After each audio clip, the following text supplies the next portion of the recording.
A little over 2 years ago, we lost one of the most exceptional actors of our generation.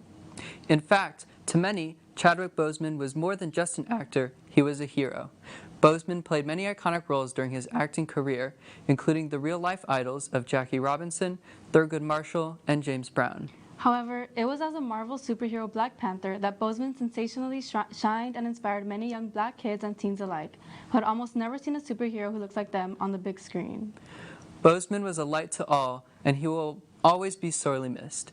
With Wakanda Forever, director Ryan Coogler and the rest of the film wanted to ensure that Boseman's memory would be honored properly, while also ensuring the legacy of the Black Panther would be upheld by whoever took up the mantle next. We at Sneak Peek continue to miss Chadwick Boseman with all of our hearts. Tonight, Chris is here to review the brand new film that was made in his honor.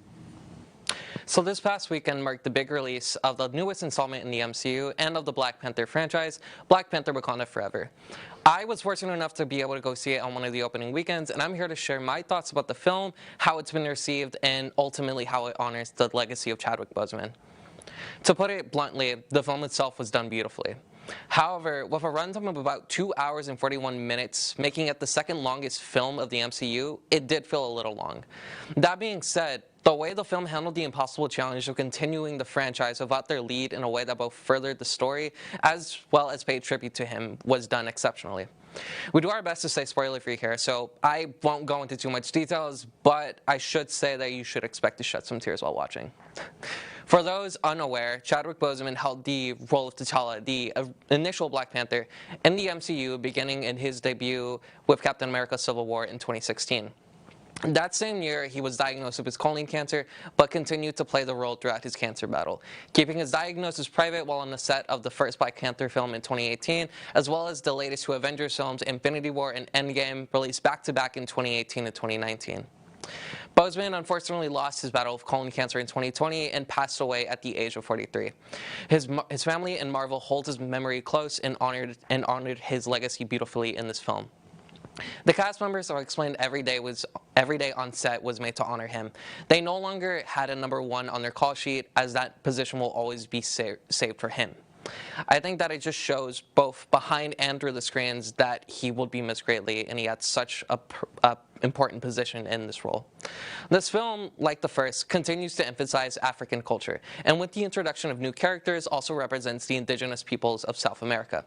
The film obviously had to pivot and focus onto new characters, but I felt they did so in a way that kept it both new and exciting. While still feeling like a Black Panther film, Letitia Wright was able to hold her own as Shuri, especially accompanied by Angela Bassett, Danai Gurira, and Lupita Nyong'o, who each returned for their respective roles. I was also thrilled to see the new to the MCU, Dominic Thorne, fit in so well with this cast of incredible women. She brought a really fun aspect of the film, and I'm looking forward to seeing her return as Ironheart in the upcoming Disney Plus series, which is set to release in late 2023. Of course, I'd be remiss not to miss out the other breakout star of the film, and that is Prince Namor. He is the fierce, powerful, and charismatic leader of the Talokan people, and his role is played with great strength by Tenoch Huerta. He commands the attention anytime he's on screen, and much like the original films, Killmonger plays the role as more of an anti-hero or antagonist rather than straight-up villainy. With such a strong character, I eagerly await to see how Namor returns to the MCU. I also couldn't end this segment without at least mentioning the release of new music from Rihanna for this movie. The singer hadn't released any new songs or albums in about 6 years, but decided to come back and write 2 new songs for the film.